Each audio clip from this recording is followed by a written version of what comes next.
The ivory envelope arrived on a Tuesday, thick and perfumed, with gold trim and cursive calligraphy that screamed luxury. Maya Lewis stared at it, her lunch barely touched, while her coworkers buzzed in the open office space around her. "You're invited to the union of Tara Whitmore and Daniel Crane," the invitation read. Nestled inside a booklet of event details, RSVP cards, and even a printed itinerary. Maya gave a small, amused snort. Of course, Tara would have a wedding that needed an itinerary. She hadn't spoken to Tara in over a year, not since the last family Christmas. When Tara had joked in front of everyone that Maya was still finding herself and probably on her third unpaid internship, everyone laughed then, even their aunt who should have known better. Maya, as always, had smiled politely and stayed silent. In truth, Maya had worked her way into a corporate role that required grit, 14-hour days, and a will made of steel. But her job wasn't flashy. She didn't post it on Instagram. She didn't wear designer heels. She worked behind the scenes, running the logistics of high-profile business events, often for executives whose names sat at the top of Forbes lists. None of that mattered to people like Tara. Maya placed the invitation down and took a breath.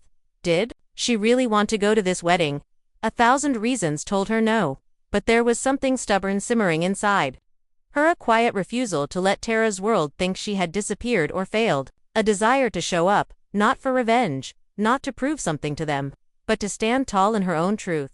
That weekend, she dug out a classic navy dress from her closet, simple, elegant, and tailored to perfection. No glitter, no plunging necklines, just confidence stitched into clean lines. She packed light, carrying only what she needed, including a slim folder for an upcoming client presentation she planned to polish during her downtime. The wedding was set at the Rosahall Resort, a lakeside estate that screamed old money and new excess. Marble floors, glass chandeliers, and a valet who actually called her ma'am. The lobby bustled with guests dressed in pastel silks and tuxedos, laughing over champagne and taking selfies under floral arches. Maya checked in quietly. No one noticed her arrival. And that was fine. She was used to working behind the curtain. The first familiar face she spotted was Aunt Joanne, her mother's older sister, who did a visible double take. "Oh," Joanne said, adjusting her pearl necklace. "You made it. That's surprising." Maya offered a calm smile. "Thank you for the invitation." Before Joanne could offer a backhanded compliment, someone else appeared. Tara, the bride-to-be, wearing a custom white jumpsuit and a dazzling fake smile. "Maya," she exclaimed, her tone just loud enough to draw attention. "You made it. We were worried your schedule, whatever it is you do, would be too full." Maya hugged her lightly. "I found time." Tara's eyes scanned her from head to toe. "Oh, you look modest. Very you." And just like that, it began, the subtle needling, the well-practiced superiority wrapped in civility. Maya didn't flinch. She'd expected it, prepared for it, and she wasn't here to impress anyone. The rehearsal dinner was later that night. An outdoor affair with a full jazz band and waiters serving cannoli. Tara introduced Maya to several guests, each time adding a passive-aggressive twist. "This is my cousin Maya. She's in ... event stuff. Something behind the scenes. She plans, company parties and stuff like that. She's kind of a freelancer, I think." The guests gave vague nods. Some asked shallow questions. One woman actually said, "Oh, so like a Pinterest party planner?" and giggled. Maya answered with grace, "I manage global event logistics for corporate launches and executive summits." Then, she added with a soft smile, "But I understand why people confuse that with party planning. The job is quiet. The results are loud." Tara's smile faltered, just a bit. The guests didn't know what to say. Later that evening, Maya stood at the edge of the venue overlooking the lake. The breeze lifted her hair gently, and for a moment, she forgot the noise. She thought about the coming weekend executive event she was producing just 2 hours from here. It was set to be one of the biggest product unveilings of the year. Her name wouldn't be in the headlines, but the CEO of Atlas Tech had personally thanked her in an email, asking if she'd consider heading up global events full-time. Her phone buzzed. "Mr. Callahan, we're landing at Rosahall Friday morning. Can we meet briefly on site? I'd like to introduce you in person after the announcement. You deserve the spotlight." Maya stared at the screen for a long second, then she smiled. Let Tara laugh, let them all mock the job they didn't understand. She'd be ready when the curtain lifted. Maya sat at the breakfast lounge of the resort the next morning.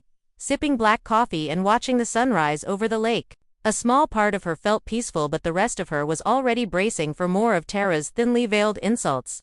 Being around family always came with emotional landmines, especially this one. As she stirred her coffee absent-mindedly, her thoughts drifted back to childhood, back when the comparisons had begun. They had grown up only 10 blocks apart, but Maya and Tara lived in different worlds. Tara's father, Charles Whitmore, was a high-earning corporate executive who flaunted his position at every family gathering. Her mother, Vanessa, threw lavish garden parties, hired private tutors, and made sure Tara wore nothing less than designer clothes even in middle school. Maya, by contrast, was raised by her single mother, Evelyn, a former school teacher turned administrative assistant. They clipped coupons, reused wrapping paper, and shopped during end-of-season clearance sales. Her mother did her best, more than her best, but Maya always knew the whispers at family events. She's smart, but she'll never catch up with Tara. Poor Evelyn, raising Maya on her own. Tara's going places. Maya, well, she's sweet. Every holiday, Maya would hear the same passive-aggressive remarks. Tara got a car for her 16th birthday. Maya got a bus pass and a pep talk. Tara took ballet. Maya took babysitting jobs. Still, Maya never let the bitterness get to her. She worked hard in school, earned scholarships, took on part-time jobs to pay for college, while Tara posed for Instagram with her sorority sisters. Maya worked evenings cleaning classrooms and delivering catering orders. Tara graduated with a communications degree and landed a job at her father's firm within 2 weeks. Maya, she climbed quietly, patiently, and without applause. The memory that stung most was Thanksgiving. 3 years ago, the whole extended family had gathered at the Whitmore estate. As usual, Maya showed up alone, wearing an off-brand coat and bringing a homemade pie. She placed it beside the professionally made dessert spread. Feeling invisible, Dotara arrived late, in heels that cost more than Maya's monthly rent. She walked in with a dramatic flair and made a beeline to Maya. "Still doing that little party gig?" she asked, sipping wine. Maya nodded. "Event coordination?" "Yeah. Just finished a trade conference in Dubai." Tara blinked. "Wow, Dubai. Who's paying for that Pinterest?" Everyone laughed. Even Maya's mother gave her an awkward look, as if silently saying, "Just let it go." Maya had, she always did. Because what was the point? They didn't understand her world. They didn't want to. Back at the resort, a voice snapped her out of the past. "Morning, Maya." It was Daniel, the groom-to-be, Tara's fiancé. Surprised, she looked up. "Hi, Daniel. Didn't expect to see you out this early." He smiled politely, sitting at the table next to her. He was handsome in a neat, polished way, but Maya could never figure out why he was marrying Tara. He didn't seem cruel, just oblivious. "I saw you last night," he said. "You handled that intro pretty well." Maya raised an eyebrow. "The one where your fiancé called me a party clown." He chuckled uncomfortably. "Tara has a sharp tongue sometimes." "She has a sword," Maya said, sipping her coffee. "And she likes to swing it." Daniel laughed but said nothing more. He gave a nod of farewell and walked away. Maya noticed he didn't defend Tara. Not once. Later that afternoon, Maya walked through the resort courtyard, where the wedding team rehearsed the seating chart. Tara, in her white rehearsal dress, barked orders at the staff while her bridesmaids took selfies. Maya stayed at the edge of the chaos. One of the bridesmaids, Chelsea, caught sight of her and nudged Tara. "Is that your cousin? The one from last night?" she whispered loudly. Tara rolled her eyes. "Yes, Maya. She coordinates banquets or whatever." Chelsea giggled. "Does she want to help set up chairs?" The group laughed. Maya's phone buzzed again. Atlas Tech. Internal team. Final confirmation. Mr. Callahan's arrival. Friday, 10:30 a.m. Stage announcement moved to afternoon. Press will be attending. Dress accordingly. She stared at the message, a small smile creeping onto her face. Dress accordingly. Huh. She glanced up at Tara and her clique, loud dismissive, and entirely unaware that the party clown they mocked was about to be introduced on stage by one of the most powerful CEOs in the world, and that stage was being set up right next door. The rehearsal dinner sparkled with extravagance. Golden string lights danced over crystal centerpieces, and a live violinist played softly as guests sipped on imported wine. Servers in white gloves moved between tables with practiced grace, offering hors d'oeuvres on silver trays. Every corner of the Razahal resort screamed perfection, just as Tara had always demanded. Maya stepped into the venue wearing a emerald green dress. It wasn't designer, but the color complemented her warm complexion and highlighted her sharp, elegant features. She wasn't here to compete.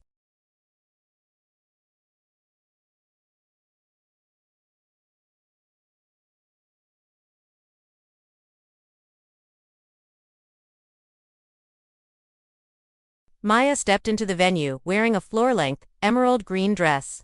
It wasn't designer, but the color complemented her warm complexion and highlighted her sharp, elegant features. She wasn't here to compete. She was here to carry herself, with quiet dignity. Still, she felt the eyes, judgmental glances, subtle whispers, people trying to place her, some already remembering her as the cousin with the low-paying job. No one asked her where she worked. No one asked what she did. They just assumed they already knew. As the dinner progressed, Tara made her grand entrance, wearing a shimmering ivory gown and a diamond-studded headband. She glowed not just with makeup, but with the satisfaction of being the center of attention. She basked in the compliments, fluttered around the tables, and finally clinked her glass to begin a speech. "I just want to thank everyone for coming to celebrate this perfect union," she said sweetly. "Daniel and I feel truly blessed." The guests clapped, raising their glasses. "And of course," Tara continued, her tone shifting slightly, "I have to thank my amazing family, especially my cousin Maya, who managed to get time off from whatever it is she's working on these days." Maya froze. People turned toward her table. Tara smiled innocently. "She's always been busy with her events, right?" I never quite understood what that meant. But hey, if you ever need a birthday balloon arch or a themed kids party, I'm sure she can hook you up. Laughter spread through the room. Maya's jaw clenched, but she said nothing. Her mother, seated beside her, looked down in embarrassment. Even Daniel looked mildly uncomfortable, but said nothing either. Tara went on, pretending it was just a joke. Maya sat still, wineglass in hand, eyes locked on her cousin. That was Tara's specialty, mocking you under the illusion of humor. But this time Maya wasn't hurt, she was calculating. As the evening wore on, Maya excused herself and wandered toward the back patio. The cool night air hit her skin like relief. That's when a familiar voice called her name, Maya Lewis. She turned to see a sharply dressed man in a navy suit and earpiece, one of the resort managers. "Yes," he smiled politely. "Apologies for interrupting your evening. I just wanted to confirm our corporate event staff said you're overseeing Atlas Tech's Leadership Summit on Saturday." Maya nodded. "That's correct. I'll be coordinating their setup directly. I'll be available on site early morning." The manager's demeanor shifted to full respect. "Wonderful. Mr. Callahan's team has requested to meet with you upon arrival. Please let us know if you need access to any restricted areas or executive space." From behind her, someone gasped. Maya turned to see two bridesmaids, standing, frozen in the hallway, having overheard everything. "Wait," one of them whispered to the other. "Did he just say Atlas Tech?" Maya offered a polite nod to the manager and walked past them. No need to explain. Let them wonder. Back inside, Tara spotted her returning and walked over, wineglass in hand. "Where'd you sneak off to?" she asked casually. Maya looked her straight in the eyes. "Just confirming some logistics with the resort team." "For what? You're not working, are you?" Tara said with a chuckle. "This weekend's about me, Maya. Don't stress about your little job, okay?" Maya smiled politely. "I'm not stressed at all." Tara leaned in, her voice playful, but sharp. "You know, you could have asked me to put in a word with my dad's company. They're always hiring for assistants and stuff." Maya tilted her head. "That's sweet of you, but I'm doing quite well." Tara shrugged, clearly not believing a word. "Well, I guess we all shine in our own way." "Yes," Maya said softly. "Some shine on stage, others build the stage itself." Tara blinked, clearly not expecting that. Later that night, as guests danced and posed for photos, Maya sat back and observed. She didn't need to prove anything. She didn't need to fight for attention. Because in 24 hours, she wouldn't be the one attending the event. She'd be the one running it. And when Mr. Callahan arrived with the press and the cameras and his executive team, every single person in that wedding party would finally understand. The job they mocked was the job that built empires. The next evening brought the official wedding reception, held in the grand ballroom of the resort, Rosal's crown jewel, with floor-to-ceiling windows, velvet drapery, and chandeliers that looked like they belonged in a palace. Everything about the space screamed royalty. Tara had spared no expense, and she made sure everyone knew it. Maya stood near the edge of the room, watching guests trickle in. Champagne flowed. Camera flashes went off a string quartet played softly in the background. She scanned the opulence, not with envy but with quiet observation. Her phone buzzed. Mr. Callahan, Atlas Tech. Wheels down. Arriving at Rosa Hall by 11 a.m. tomorrow. Prepare stage walkthrough. Want to recognize your work publicly? Be ready? She locked the screen and slipped the phone into her clutch. No one here knew that while they were sipping bubbly and gossiping about seating charts, the CEO of one of the world's largest tech firms was on his way and he was coming for her at 8:15 p.m. sharp. The MC announced that the bride and groom would be giving their welcome speech. Guests clapped and turned toward the stage. Tara, of course, had changed into her second outfit of the night. A sleek white silk dress paired with diamond earrings that sparkled like stars. Daniel looked sharp, but tired. Maya noted how his smile had begun to fade throughout the evening. Tara raised her mic. First off, thank you all for being part of our fairy tale weekend. More applause. We feel blessed beyond words, and I personally feel so lucky to have such a supportive family, especially my amazing cousin Maya, who somehow found time to leave her, what do we call it, decorator job and be with us tonight. The room chuckled lightly. Maya froze, her expression unreadable. She's always been the artsy one, ever since we were kids, Tara continued, eyes gleaming, always making things out of scraps, doing little passion projects. Still doing it, I guess. I saw you talking to the hotel staff yesterday, Maya. You must have felt right at home. A few guests laughed louder this time. Maya smiled thinly, every bit of heat rising in her chest carefully sealed behind calm eyes. She didn't flinch, didn't cry. She sipped her drink slowly, her nails pressing into the base of her glass. Let them laugh now, she thought, because tomorrow, the stage will be mine. After dinner, as people mingled on the dance floor, Maya stepped out onto the balcony. Cool air kissed her face, and she finally exhaled. She wasn't angry, she was simply done.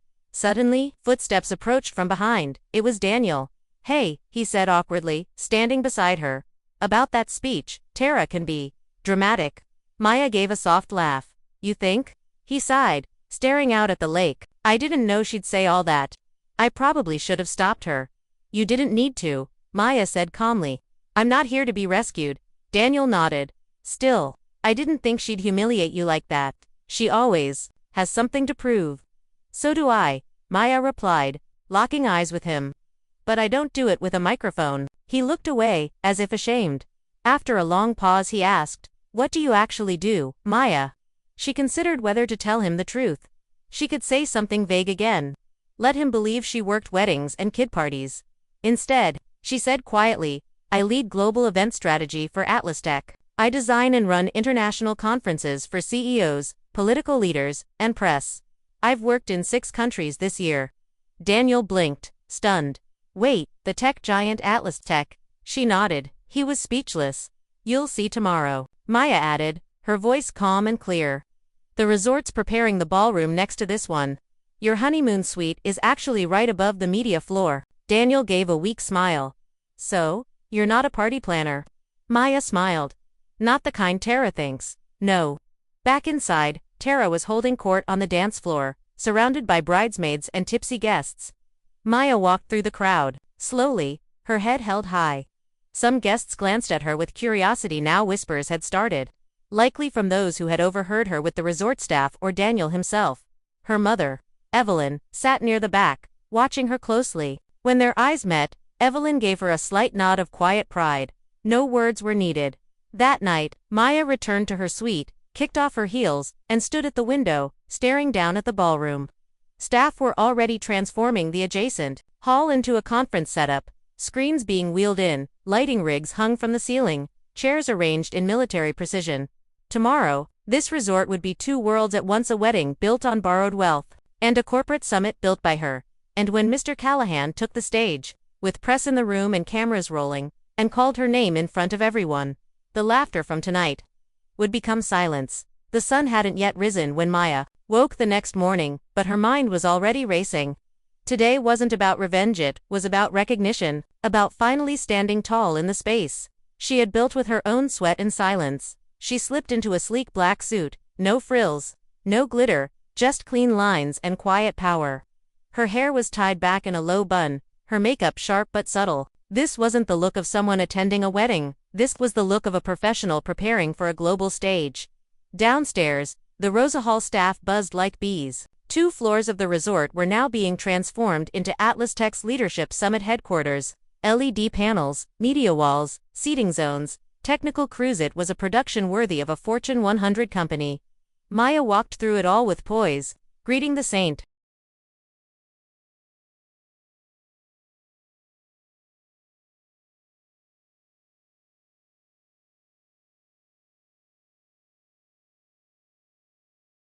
Maya walked through it all with poise, greeting the staff by name, checking equipment, confirming protocols. Her phone buzzed constantly with updates, media arrival times, executive briefings, catering timelines. She wasn't just part of the event. She was running it. A junior coordinator named Janelle caught up to her. Clipboard in hand, Maya Press wants access to the green room for pre-interview setup. Approved, Maya replied. But only after the sound check is locked. Also, get security to sweep the stage area again. Mr. Callahan's arriving in 30. Janelle nodded and hurried off. No one questioned Maya's authority. Not here. Here, she was the decision-maker. By 10:30 a.m., the ballroom had completely transformed. Sleek signage bearing the Atlas Tech logo lined the entrance. Camera crews began setting up as elite guests filed in. Investors, board members, diplomats, and media reps. Back in the VIP prep lounge, Maya received a call. "He's here," the manager said. Mr. Callahan had arrived. Maya stepped outside to greet the motorcade. Out came Edward Callahan himself, CEO of Atlas Tech, a man known for reshaping the tech industry and turning a struggling startup into a billion-dollar empire. He wore a navy suit, designer sunglasses, and a warm smile. "Maya," he said, shaking her hand. "Always impressive. You make it look easy." She smiled. "Just well-organized chaos." He chuckled. "I want to make sure you're recognized today. The company owes you more than just a paycheck." "I'm just happy it all came together," Maya replied humbly. "No," he said, lowering his sunglasses. "We came to you for a reason. You're not just good, you're elite. Let me give you the spotlight for once." Maya's throat tightened it with nerves, but something more powerful. Validation, gratitude, the kind she never got from her own family. As the summit began inside, Maya's phone buzzed again. From the corner of her eye, she saw Tara and several wedding guests peeking through the glass divider that separated the 2 ballrooms. They were watching the lights, the cameras, the setup, curious, confused. Janelle appeared beside her. "The wedding group is asking if they can peek inside the summit area. I told them it's press only." Maya gave a tight smile. Stick to protocol. She didn't need an audience, but oh, how the audience was about to see her anyway. Inside the ballroom, Callahan took the stage to open the summit. "Today, we launch the next chapter in Atlas Tech's innovation story, but before we begin, I want to acknowledge someone who made this event possible, not just here, but across every global city we've entered this year." He gestured toward the side. "Maya Lewis, would you join me on stage?" The ballroom applauded. Cameras turned. Reporters raised their pens. Maya walked out slowly, poised and graceful. Callahan extended his hand and helped her up. The lights hit her face. The applause grew louder. Tara, standing just outside the ballroom doors with a small group of wedding guests, stood frozen. One guest whispered, "Wait, that's your cousin." Tara didn't answer. Callahan continued. "Maya coordinated 6 international events for Atlas Tech this year alone. From Dubai to London to Singapore. She has managed heads of state, billionaires, and entire global press units with calm, brilliance, and absolute control. Then, looking out at the audience, she's not just an event planner, she's a strategic leader. And as of this week, I'm proud to name her our Director of International Events." The room erupted into applause. Maya smiled, thanked him quietly, and stepped back from the mic, letting the power of that moment soak in. Outside the ballroom, Tara's face had gone pale. One of the bridesmaids whispered, "She's a director at Atlas Tech." Another added, "I thought you said she did birthday parties." Tara blinked. She never told us." Daniel stepped forward from behind them, staring at the woman on stage, his bride's cousin. The one his fiancé had mocked publicly. The woman now being applauded by world leaders. he said softly, maybe we should have asked. The ballroom buzzed long after Mr. Callahan's announcement. VIPs mingled in clusters, journalists scribbled quotes, and flashes from cameras turned the room into a blinding constellation of recognition. In the middle of it all stood Maya, cool and composed, her name echoing on everyone's lips. But just beyond the polished glass doors of the conference room, confusion and panic was setting in. Across the hall, the wedding party was unraveling. The reception setup had been temporarily paused. The resort's event team had shifted priorities to accommodate the high-profile business summit. The floral team had been rerouted. Catering staff were delayed. Even the lighting crew had been absorbed to support the stage build for Atlas Tech. Tara stormed into the hallway in her third outfit of the weekend, a blush pink silk gown with embroidered sleeves. She clutched her phone like it was a weapon and marched straight toward the resort's event manager. "Why is my photo booth being moved?" she snapped. "And where are my signature cocktails?" The manager stayed calm. "Apologies, Ms. Whitmore. Our staff has been temporarily redirected due to the Atlas Tech event in the adjacent ballroom.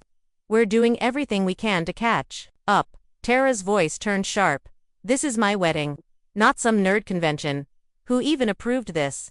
The manager blinked. The entire floor was pre-booked by Atastic months in advance. Their director of events arranged it personally. Tara paused. "What? Who?" The manager gestured toward the ballroom glass, where Maya's name still glowed from the screen projection. "Ms. Maya Lewis," he said. "She's the lead. She's quite respected." Tara's mouth opened, then closed, then opened again. Daniel, standing nearby, finally spoke. "Tara, Maya runs events for one of the biggest companies in the world." Tara turned on him. "So you knew, and didn't tell me?" "I didn't know until yesterday," he admitted. "She doesn't brag, unlike you." Back inside the summit, Maya was guiding Atlas Tech's regional directors toward the interview booth when she caught a glimpse of her cousin through the glass wall. Tara stood stiff as a mannequin, arms crossed, jaw clenched, watching her like someone trying to solve a puzzle too complex for her pride. Maya offered her a nod, nothing more, nothing less. Just a flicker of acknowledgement. Not to humiliate, but to confirm, "Yes, it's me, and yes, this is my stage now." As the summit wrapped up, Maya delivered closing remarks from the podium. She thanked the staff. She thanked the executives. She thanked Mr. Callahan. Then, as she looked into the crowd, her eyes brushed past the glass wall where Tara still stood frozen. "I want to share something," she said. "Most of the work I do is behind the scenes. Most of the success happens in silence. But that doesn't mean it isn't powerful. Sometimes the quietest person in the room is holding everything together." She let the moment breathe, and, sometimes, you don't need to defend yourself. Because eventually, your work speaks louder than your words ever could. As applause thundered, Maya stepped down from the stage and made her way toward the exit, past reporters and executives who now greeted her with nods of admiration. Janelle whispered as they walked, "You just went from invisible to unforgettable." Maya gave a soft smile. "I wasn't invisible. They just weren't looking." Back in the bridal suite, Tara was pacing. "I can't believe this," she muttered. "I mocked her, in front of everyone. I made jokes, and she didn't say a word." Daniel watched her, arms folded. "She didn't need to. That's what dignity looks like." Tara turned sharply. "So now you're impressed with her too?" "No," he said. "I respect her. There's a difference?" That night, as the sun dipped behind the hills and the wedding guests grew drunker and sloppier, Maya stood on the balcony of her suite, barefoot, holding a cup of tea. She could hear the faint noise of Tara's reception below, music, laughter, fake congratulations. But up here, there was only peace. Her phone buzzed again. "Mr. Callahan, incredible job. Press loved the event. Board's requesting you for Tokyo next quarter." She smiled. "Not wide, not smug, just content." She replied, "Happy to deliver. Thank you again." And then she set the phone down. Closed her eyes, no anger, no resentment, just quiet triumph. She hadn't needed to fight back. She'd simply let the truth rise to the surface, and when it did, it washed every insult away. The morning after the summit, Maya awoke later than usual. For the first time all weekend, she allowed herself a slow breath, a moment to stretch, and a smile that wasn't guarded.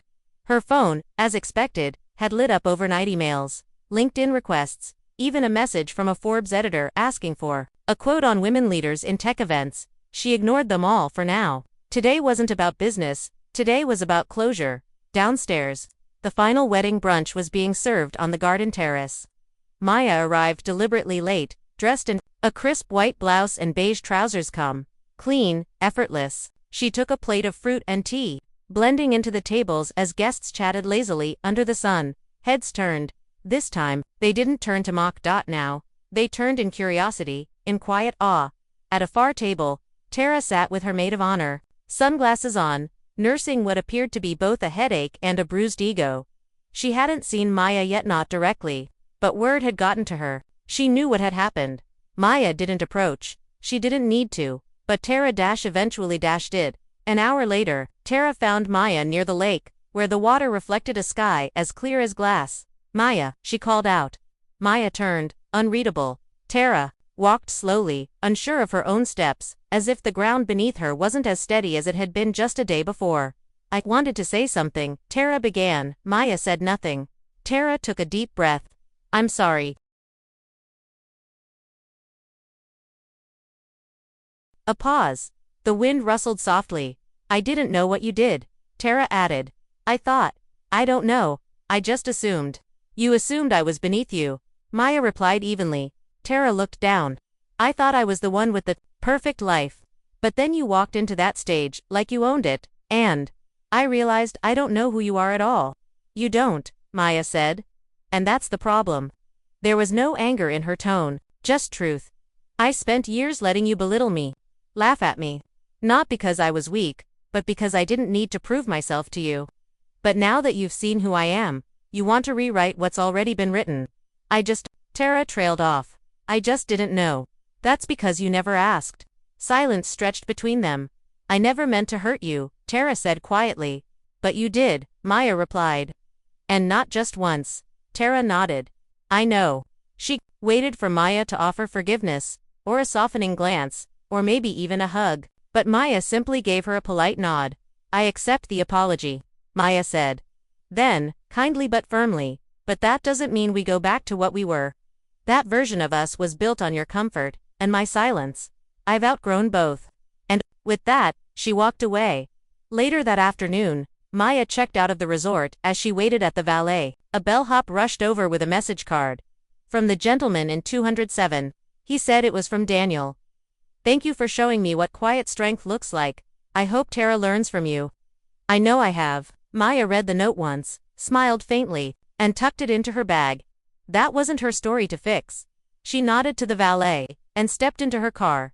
As the resort faded in the rearview mirror, Maya felt lighter, not because she had won anything.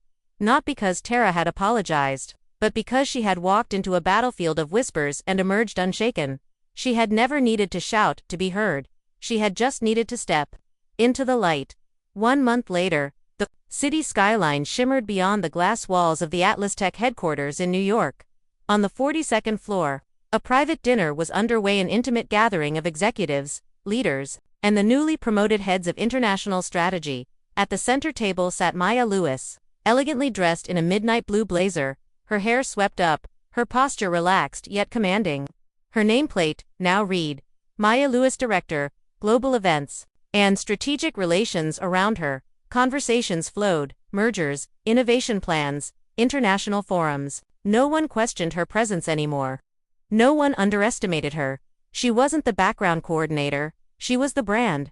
After dinner, Mr. Callahan approached with a glass of champagne. You know, he said, I've had a lot of people coordinate events over the years, but I've never had one whose name came up more than mine after a summit. Maya laughed. That's not intentional. I just don't like getting steamrolled by chaos. Well, chaos listens to you, he replied. Tokyo's next. And after that, Geneva, she nodded, already assembling a team. That night, in her hotel suite overlooking the East River, Maya stood at the window with the city glowing beneath her. Her phone buzzed again. A message from her mother, Evelyn. Heard from your aunt. Words gotten around. I'm proud of you, Maya. You stayed true. Always have. She smiled softly. That meant more than any headline. Another ping. A message from an old high school friend. Just saw you in that Forbes article. You're a total powerhouse. How did we not know? Maya chuckled. That was the thing about quiet people when they finally speak. The world realizes how loud silence can be. Meanwhile, across the country, Tara scrolled through social media in bed. The photos from her wedding had been posted weeks ago. They had lost traction. The likes slowed down. The excitement faded. But Maya's video, her quiet speech at the Atlas Tech Summit, had gone viral on LinkedIn. Tara stared at the screen as her own name faded into irrelevance. She had the spotlight once, but Maya had earned the stage forever. Back in New York, Maya walked onto the rooftop balcony of the tower. The wind was cool, the sky wide open, and for the first time in her life she didn't feel smaller than anyone. She didn't need revenge. She didn't need applause. She just needed one thing: space. And now, the world had finally made room for her. A few weeks after the summit, Maya is invited for an in-depth video interview on a leadership podcast. She built it. She's nervous, not because of the questions, but because it's the first time she'll be sharing her story publicly. The host asks about her past, her humble beginnings, and how she handled being underestimated for so long. Maya opens up not to expose Tara, but to empower others. She talks about what it means to be mocked in silence, to carry wounds that never showed. They laughed because they didn't see the work.